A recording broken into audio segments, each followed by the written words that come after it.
কারচুপির চেষ্টা হলে ভোট বন্ধ বললেন সিইসি, আচরণবিধি মেনে চলার তাগিদ। দেশ জুড়ে ভোটের প্রচার, সভা সমাবেশে ব্যস্ত প্রার্থীরা দিচ্ছেন নানান প্রতিশ্রুতি। নিউজিল্যান্ডে ইতিহাস গড়ল টাইগাররা, ১৬ বছর পর কিউইদের বিপক্ষে ওয়ানডে জয়।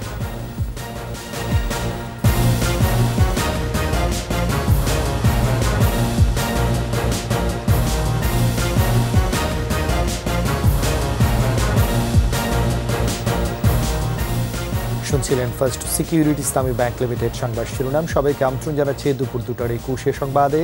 সাথে আছে আমি রাজীব জামান।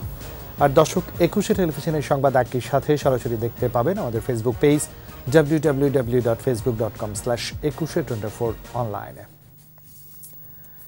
প্রধান কমিশনার কাজী হাবিবুল আউয়াল বলেছেন, একটি ভোটও কারচুপির চেষ্টা হলে তাৎক্ষণিক ওই কেন্দ্রের ভোট বন্ধ হয়ে যাবে। বরিশালে প্রতিদ্বন্দ্বী প্রার্থীদের সঙ্গে মতবিনিময় সভায় তিনি বলেন, ভোটের মাঠে অনিয়ম করতেই হবে, এই বিশ্বাস থেকে প্রার্থীদের বেরিয়ে আসতে হবে। রিটার্নিং কর্মকর্তা ভোট পাল্টাতে পারেন না।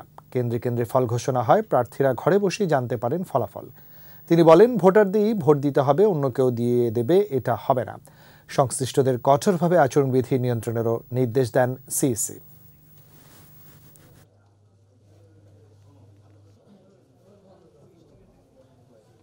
ভোটারদেরকে ভোটাধিকার প্রয়োগের সুযোগ দিতে হবে। এটা আপনারা যদি কেউ কোন রকম ব্যত্যয় সৃষ্টি করেন, হয়তো আপনাকে আমি দেখতে পাবো না, কিন্তু সেন্টারের খবরটা পেয়ে যাব। সেন্টারে যদি একটা ভোট কারচুপি হয়, যদি খবর আসে, ওই সেন্টারের ভোট সঙ্গে সঙ্গে বন্ধ হয়ে যাবে। সকাল ৮টায় যদি হয়, ৯টায় যদি হয়, আমরা এবার বন্ধ করে দেব। কারণ ফলাফল ওই একটার জন্যই প্রভাবিত হতে পারে। আমরা অপেক্ষা করব। দেশজুড়ে চলছে নির্বাচনী প্রচার, ব্যস্ত সময় পার করছেন প্রার্থীরা। দলীয় নেতাকর্মীদের নিয়ে বৈঠকের পাশাপাশি পথসভা, উঠান বৈঠকে ভোট চাইছেন প্রার্থীরা। উন্নয়নের নানা প্রতিশ্রুতিতে চেষ্টা করছেন ভোটারদের মন জয়ের। প্রতিনিধি ও সহকর্মীদের সহায়তায় আরও জানাচ্ছেন মাসুম আল ইসলাম। সিলেট নগরীর সোভানীঘাট কাঁচাবাজার এলাকায় গণসংযোগ করেন পররাষ্ট্রমন্ত্রী ও সিলেট ১ আসনের নৌকার প্রার্থী ডক্টর AK আব্দুল মোমেন। এ সময় তিনি বলেন, গ্রামে গঞ্জেও নির্বাচনের জোয়ার শুরু হয়েছে। গ্রামে গঞ্জে সব জায়গায় নির্বাচনের জোয়ার শুরু হয়েছে এবং স্বতঃস্ফূর্ত আপনার কি পাচ্ছি, উৎসাহ পাচ্ছি, অনুপ্রেরণা পাচ্ছি। রাত পর্যন্ত বাচ্চারা ঘুমায় নাই, তারা ইলেকশনের আপনার আন্দোলনে খুব উৎসাহিত বোধ করছে। ময়মনসিংহ ৩ গৌরীপুর আসনের নৌকার প্রার্থী নীলুফার আঞ্জুম পপি গৌরীপুর বাংনামারি খুলিয়ারচর এলাকার ভোটারদের সাথে মতবিনিময় করেন। রংপুর ৩ আসনের লাঙ্গলের প্রার্থী জাতীয় পার্টির চেয়ারম্যান GM কাদের নগরীর দর্শনা এলাকায় অবস্থিত দলের প্রতিষ্ঠাতা চেয়ারম্যান এরশাদের কবর জিয়ারত করেন। এরপর তিনি আনুষ্ঠানিক প্রচারণা শুরু করেন। ভোলা ১ আসনের নৌকার প্রার্থী তোফায়েল আহমেদ ভোলা পৌরসভার ৪ ও ৫ নম্বর ওয়ার্ডের সমর্থকদের সাথে উঠান বৈঠক করেন। তমুজউদ্দিন উপজেলার চাঁদপুর ইউনিয়নের বিভিন্ন এলাকায় গণসংযোগ করেন ভোলা ৩ আসনের নৌকার প্রার্থী নুরুন্নবী চৌধুরী শাওন। পাবনায় চলছে জমজমাট প্রচার। সকালে পাবনা ৫ সদর আসনে নৌকার প্রার্থী গোলাম ফারুক প্রিন্স পৌর ৫ নম্বর ওয়ার্ডের বিভিন্ন এলাকায় গণসংযোগ করেন। সিরাজগঞ্জ ৫ আসনের স্বতন্ত্র প্রার্থী আব্দুল লতিফ বিশ্বাস বেলকুচির বিভিন্ন এলাকাতে গণসংযোগ করেন। আর সিরাজগঞ্জ ১ আসনের নৌকার তানভীর শাকিল জয় চরকাদাহ গ্রামে উঠান বৈঠক করেন। আগামী ৭ই জানুয়ারি নির্বাচনে নোয়াখালীর ৬টি আসনের প্রার্থীরা প্রচারণা চালিয়ে যাচ্ছেন। নোয়াখালী ৪ আসনের বিভিন্ন এলাকায় গণসংযোগ ও পথসভা করেছেন স্বতন্ত্র প্রার্থী অ্যাডভোকেট শিহাবুদ্দিন শাহীন। টাঙ্গাইল ৫ আসনের কাকুয়া ইউনিয়ন মহিলা আওয়ামী লীগের আয়োজনে নির্বাচনী সভা হয়েছে। মাসুম আল ইসলাম, ২১ টেলিভিশন। দ্বাদশ সংসদ নির্বাচনে দেশজুড়ে বলছে ভোটের হাওয়া, চলছে প্রার্থীদের প্রচারণা। ঢাকা ৯ আসনে আছেন সহকর্মী মাহমুদ হাসান, সরাসরি চলে যাচ্ছি তার কাছে। মাহমুদ, কেমন দেখছেন ঢাকা ৯ আসনে নির্বাচনের প্রচারণা? রাজীব, আপনাকে ধন্যবাদ। নন্দীপাড়া ঢাকা ৯ আসনের একটি নির্বাচনী এলাকা। সকাল থেকে আমি ঢাকা ৯ আসনের বেশ কিছু নির্বাচনী এলাকা আমি ঘুরেছি। আমরা কিন্তু দেখতে পেয়েছি যে এই আসনটিতে আসলে যে ১০ জন প্রতিদ্বন্দ্বী প্রার্থী রয়েছে তারা প্রচারণা চালিয়েছে এবং তাদের প্রচারণার একটি মূল অংশ জুড়ে কিন্তু রয়েছে এই এলাকার যে তরুণ ভোটার আছে সেই ভোটাররা তারা তরুণ ভোটারদের কাছে তুলনামূলকভাবে একটু বেশি যাচ্ছেন, কারণ তারা এতখানি আশ্বস্ত করতে যাচ্ছেন যে তারা তরুণ ভোটারদের জন্য কিছু করতে চান। কারণ এই আসনটিতে মোট ভোটারের সংখ্যা প্রায় 4.5 লাখ এবং সেই 4.5 লাখ ভোটারের অধিকাংশ ভোটারই হচ্ছে তরুণ। তাছাড়া নির্বাচন কমিশন থেকে যে বিষয়টি গতকালকে বলা হয়েছে যে ভোটারদের ভোট কেন্দ্রে আসার বিষয়টি আসলে প্রার্থীদের নিশ্চিত করতে হবে এবং সেখানে যাতে তারা সুষ্ঠুভাবে ভোট দিতে পারে সেই বিষয়টি নিশ্চিত করবে নির্বাচন কমিশন। সেই বিষয়টিকে মাথায় রেখেই কিন্তু তারা প্রার্থীরা নির্বাচন প্রচারণা চালিয়ে যাচ্ছেন এবং তারা তাদের নির্বাচনী এলাকার অলি গলিতে ভোটারদের কাছে পৌঁছানোর চেষ্টা করছেন এবং তারা আসলে নতুন এবং তরুণ ভোটারদেরকে টার্গেট করে বিভিন্ন কাজ করবেন বলে তারা আশ্বস্ত করে তাদের কাছে ভোট চাচ্ছেন। রাজীব। মাহমুদ, আপনাকে অনেক ধন্যবাদ। দর্শক, আমরা ঢাকার 9 আসনের নন্দীপাড়া এলাকার প্রচারণের সব শেষ খবর শুনছিলাম সহকর্মী মাহমুদ হাসানের কাছ থেকে। এবার অন্যান্য খবরে, এবার আলোক হেলথ কেয়ার হাসপাতাল ভোটের খবর।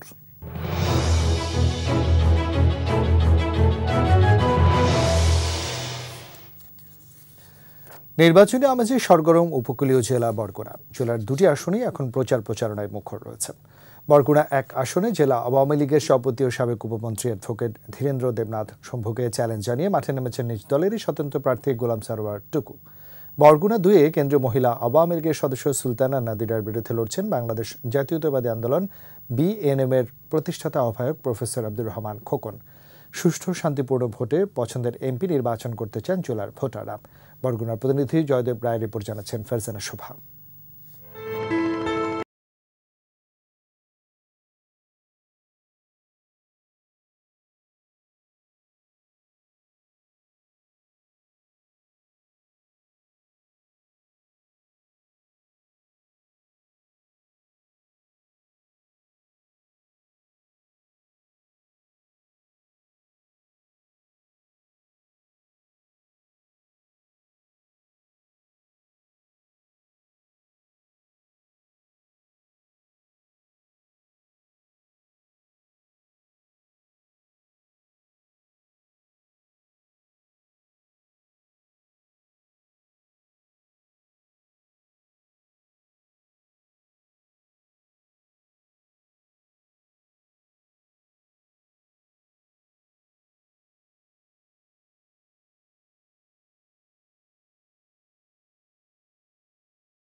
বরগুনার একটু উন্নয়ন করতে পারে এই ধরনের এমপি আমরা চাই। আমিও তো একটা 10 টাকা দামের চাউলের কার্ড পাই।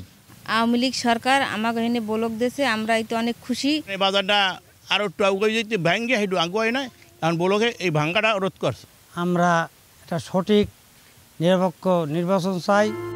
নতুন ভোটাররাও অপেক্ষায় আছেন জীবনের প্রথম ভোট দিতে। প্রথমবার এইবার ভোট দেব।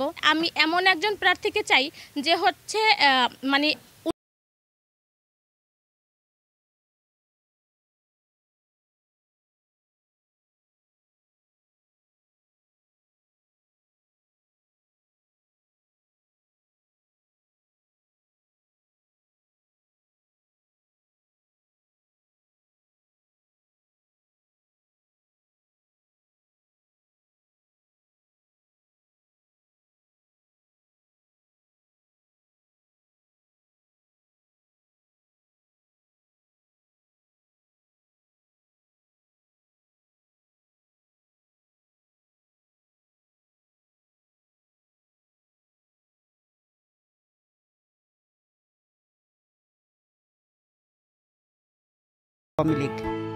প্রধানমন্ত্রীর তার যে সফলতা এবং তার যে জনগণের প্রতি গভীর ভালোবাসা, তার ফলশ্রুতিতে মানুষ শেখ হাসিনাকে ভোট দেবে, নৌকায় ভোট দেবে, আওয়ামী লীগকে ভোট দেবে এবং আমি তাদের একজন কর্মী হিসেবে তারা আমাকে ভোট দেবে। বরগুনা 1-এ লড়াই হবে বলেই জানালেন স্বতন্ত্র প্রার্থী টুকু। আর বিএনএম প্রার্থী জানালেন বরগুনা 2 আসনে নৌকার সাথেই তাদের লড়াই হবে। আমি মেহনতি মানুষের সাথে চিরদিন ছিলাম, দুর্নীতির বিরুদ্ধে ছিলাম, শোষক শ্রেণীর বিরুদ্ধে ছিলাম, দুর্নীতিবাদদের বিরুদ্ধে ছিলাম, অত্যাচারীর বিরুদ্ধে ছিলাম। আমি চিরকাল শোষিত মানুষের পক্ষে ছিলাম, আমি এখনো শোষিত মানুষের পক্ষে আছি। মানুষ আমাকে সেভাবেই গ্রহণ করছে। এই অঞ্চলের মানুষের ভাগ্য পরিবর্তনের জন্য, তাদের জীবনের দৈনন্দিন জীবনের উন্নতি করার জন্য, তাদের মুখে হাসি ফোটাবার জন্য যা যা করা প্রয়োজন আমি সবগুলো করার চেষ্টা করব। বরগুনা 1 আসনে মোট ভোটার রয়েছে 4,14,402 আর বরগুনা 2-এ ভোটার সংখ্যা 6,82,768 জন। ফারজানা শোভা, 21 টেলিভিশন। আগুন সন্ত্রাস প্রতিরোধে সকল শ্রেণী পেশার মানুষকে ঐক্যবদ্ধ হওয়ার আহ্বান জানিয়েছেন নাগরিক সমাজ। তারা বলেছেন 7 জানুয়ারি ভোটাধিকার প্রয়োগের মাধ্যমে নাশকতার জবাব দেওয়া হবে। মেহেদী হাসানের রিপোর্ট। দেশে চলছে নির্বাচনের উৎসব, প্রচারে ব্যস্ত প্রার্থীরা। অন্যদিকে আরেকটি পক্ষ নির্বাচন বর্জনের নামে চালাচ্ছে নাশকতা, যানবাহনে দিচ্ছে আগুন। এমন পরিস্থিতিতে নাশকতার বিরুদ্ধে রুখে দাঁড়াতে কেন্দ্রীয় শহীদ মিনারে ঐক্যবদ্ধ বিভিন্ন শ্রেণী পেশার মানুষ। নাটক ও অভিনয়ে তুলে ধরা হয় নাশকতার চালচিত্র।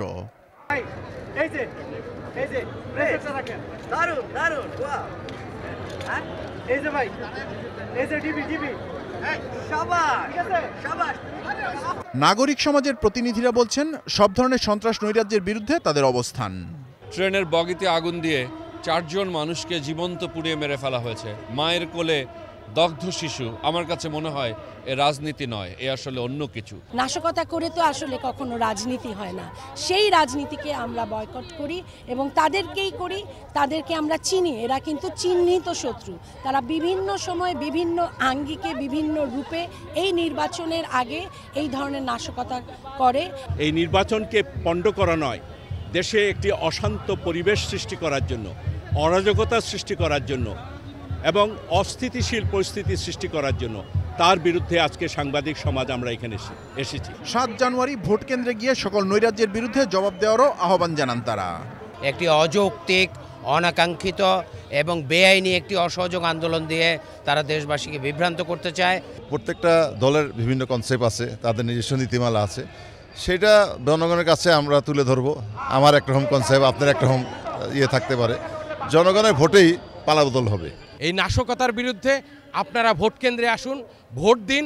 ভোট দিয়ে এই আগুন সন্ত্রাসীদের ট্রেন পোড়ানোর বাহিনীকে না বলে দিন। পরে সন্ত্রাস নৈরাজ্য বিরোধী একটি র্যালি বিভিন্ন সড়ক প্রদক্ষিণ করে।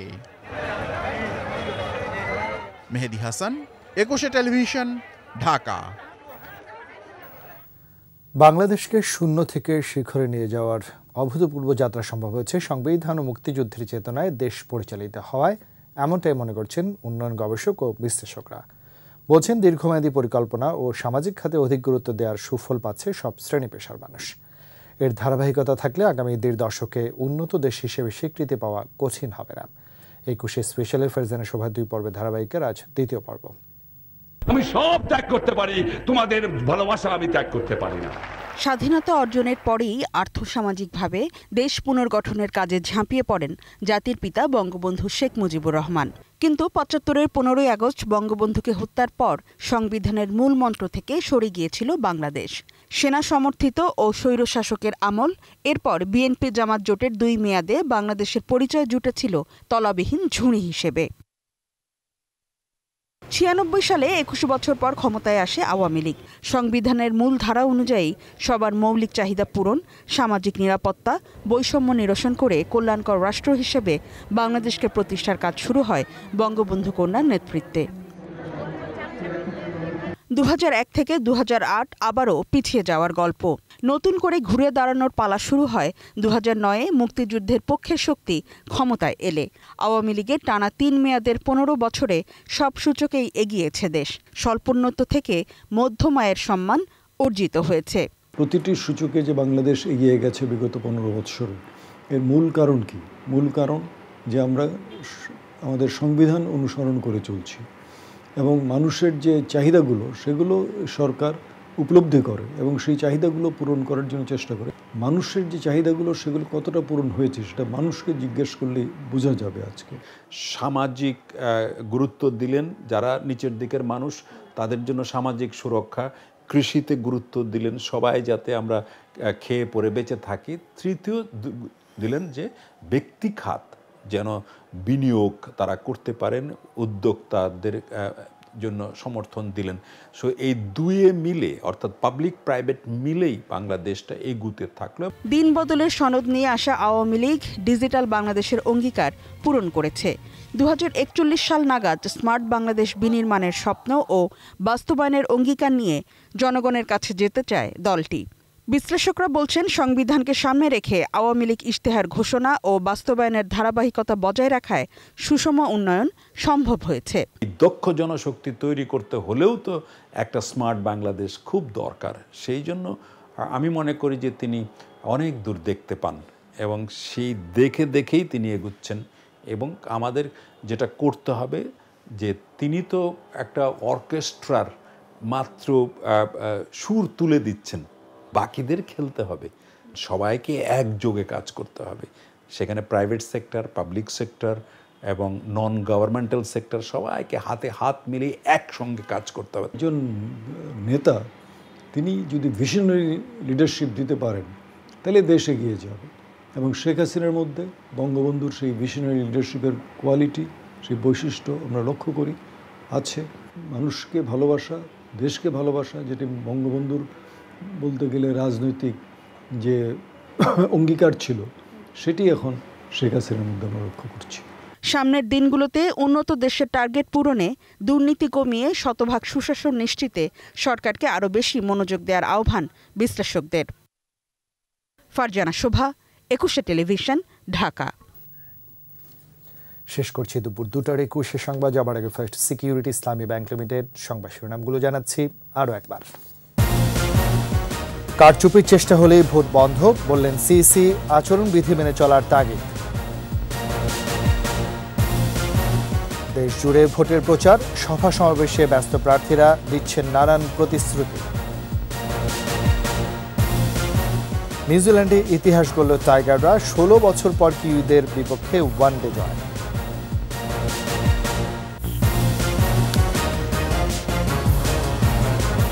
সবশেষ খবর জানতে ডায়াল করুন 202 নম্বর আর ভিজিট করুন 21.com ওয়েবসাইটে। এছাড়া ফেসবুকে ভিজিট করতে পারেন facebook.com/2124 অনলাইনে। এতক্ষণ সাথে থাকার জন্য ধন্যবাদ। পরবর্তী সংবাদ সন্ধ্যা 6টায় 21 দেশের সংবাদ দেখার আমন্ত্রণ রইল। 21 সাথে থাকুন।